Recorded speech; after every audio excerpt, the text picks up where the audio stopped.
हमारे देश में सबसे बड़ी विडंबना इस बात की है कि लोग भूख और प्यास से मर रहे हैं, लेकिन इस मुद्दे पर देश की संसद मौन है। संसद में बहस तो हो रही है, लेकिन भूख और प्यास से मरते लोगों पर नहीं, बल्कि घोटालों पर। आपने हमारे देश के नेताओं को उत्तेजक स्वरों में, ऊंची ऊंची आवाज में अपनी पार्टी और दूसरे नेताओं का बचाव करते हुए तो जरूर देखा होगा, लेकिन नेताओं के ये तेवर आम जनता और खासतौर पर गरीबों का मुद्दा सामने आने पर ठंडे पड़ जाते हैं। संसद में आपने गरीबों और किसानों से जुड़े मुद्दों पर बहस के दौरान अक्सर खाली बेंच देखे होंगे। नीरस बहस घंटों तक चलती रहती हैं, कोई सुनने वाला नहीं होता।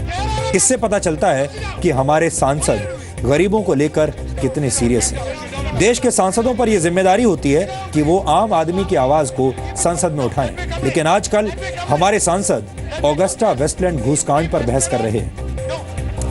संसद में एक दूसरे पर आरोप प्रत्यारोप लगाए जा रहे हैं और कागज लहराकर एक दूसरे की राजनीतिक साख पर डेंट मारने की भरपूर कोशिश की जा रही है, लेकिन आम आदमी की आवाज कोई नहीं उठा रहा। इसलिए आज हम ये सवाल उठा रहे हैं कि हमारे देश की संसद में लातूर और बुंदेलखंड में भूख और प्यास के शिकार आम लोगों पर ऐसी बहस क्यों नहीं होती? क्या हमारे देश में आर्थिक अपराधों की जांच करने वाली तमाम एजेंसियां होने के बाद संसद में ऑगस्टा वेस्टलैंड जैसे घोटालों पर बहस करना देश की कीमती समय और देश के पैसे की बर्बादी नहीं है? हमारे देश में सीबीआई और ईडी जैसी तमाम जांच एजेंसियां हैं जो इस तरह के मामलों की जांच करने में सक्षम है, जो इस तरह के मामलों की जांच करती हैं। ऐसे में जांच से पहले ही ऐसे मुद्दों पर बहस करके देश का समय क्यों बर्बाद किया जाता है? क्या यह बेहतर नहीं होगा कि संसद में अपने अपने नेताओं के लिए ऊंचे ऊंचे स्वर में पूरी ताकत लगाकर बहस करने की बजाय सरकार चुपचाप ये जांच एजेंसियों को सौंप दे और संसद को अपना काम करने दे। 1 घंटे तक संसद के दोनों सदनों को चलाने का खर्च 2 करोड़ 60 लाख रुपए होता है, यानी संसद की कार्यवाही को 1 मिनट तक चलाने का खर्च करीब 4,33,000 रुपए है। और अगर औसतन दोनों सदनों में एक दिन में 6 घंटे तक काम होता है तो उसमें 14 करोड़ 50 लाख रुपए खर्च होते हैं। आज राज्यसभा में दोपहर 2 बजे से शाम 7:30 बजे तक, यानी 5.5 घंटे तक ऑगस्टा वेस्टलैंड घोटाले पर बहस हुई। राज्यसभा में 1 घंटे की कार्रवाई चलाने में 1 करोड़ 10 लाख रुपए खर्च होते हैं। इस हिसाब से आज हुई बहस पर राज्यसभा ने 6 करोड़ 5 लाख रुपए बर्बाद कर दिए। बहस में बर्बाद होने वाला पैसा आपका है, यानी इस देश के आम आदमी का है। और इसलिए हम ये सवाल उठा रहे हैं कि क्या घोटालों पर बहस करना समय और पैसे दोनों की बर्बादी नहीं है? क्योंकि संसद में घोटालों पर बहस करने से आज तक ना तो घोटाले का पैसा वसूल हुआ है और ना ही घोटाले के आरोप साबित हुए हैं। ऐसी बहसों से सिर्फ उन लोगों को फायदा होता है जो अपना राजनीतिक एजेंडा चला रहे हैं। जनता के हित का इससे कुछ लेना देना नहीं। आपको याद होगा कि 1987 में बोफोर्स तोप सौदे को लेकर घोटाले की बात सामने आई थी। इसके बाद वर्षों तक जांच हुई और इस दौरान बहस की वजह से संसद की कार्रवाई के सैकड़ों घंटे बर्बाद भी हुए होंगे, लेकिन इसका कोई ऐसा नतीजा नहीं निकला जिससे देश को कोई फायदा हो।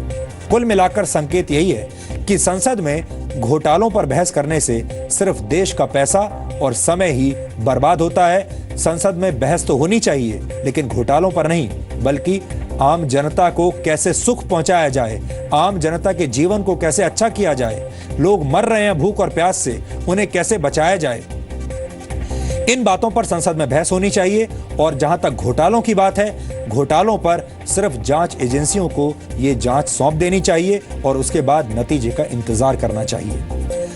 हमें बहुत अच्छा लगता कि अगर आज देश के सांसद बुंदेलखंड और लातूर की खबरों पर ऐसे ही बहस करते जैसे आज उन्होंने ऑगस्टा वेस्टलैंड पर बहस की।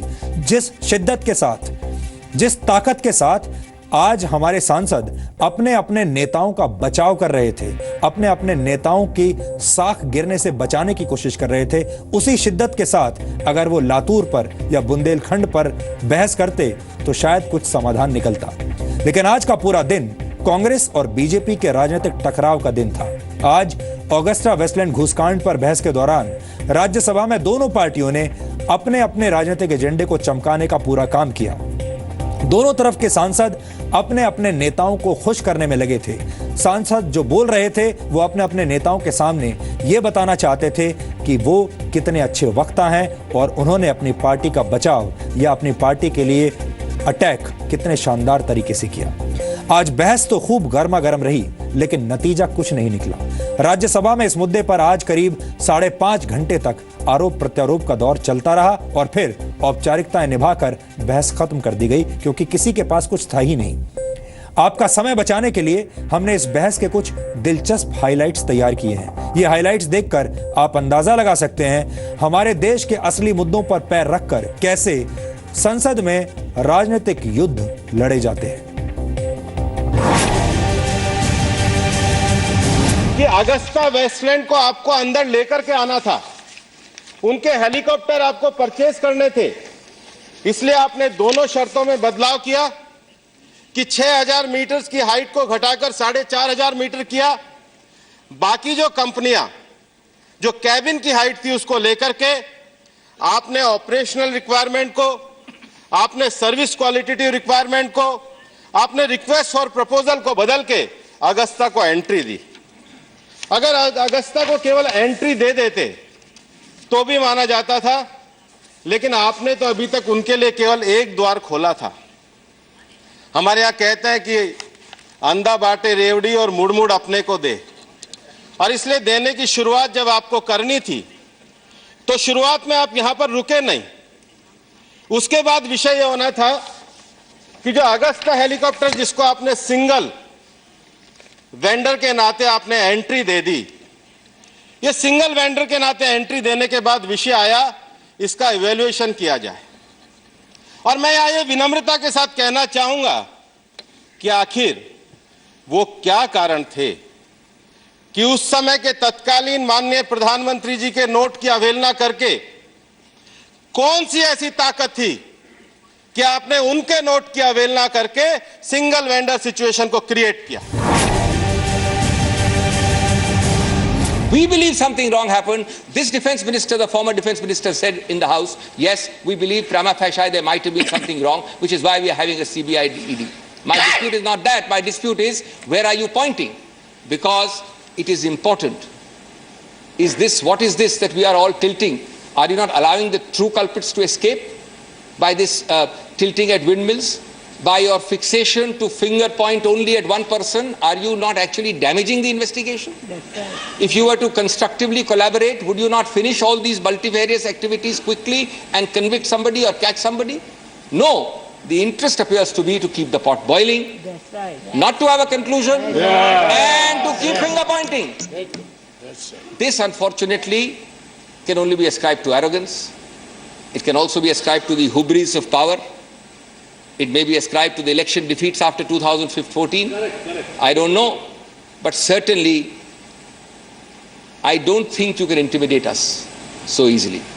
I don't think, वो कहावत है कि शाखों से टूट जाए वो पत्ते नहीं हैं हम, शाखों से टूट जाए वो पत्ते नहीं हैं हम, इन आंधियों से कह दो औकात में रहें। क्या बात है, क्या The international norm for cabin height is 1.45 meters. So you have to bend a little. Most Indians are not above 1.7. So therefore, most countries also, the average height is less than 1.7 meters. So therefore 1.45 was widely used, because it has a great structural effect on the helicopter if you have a large size cabin height.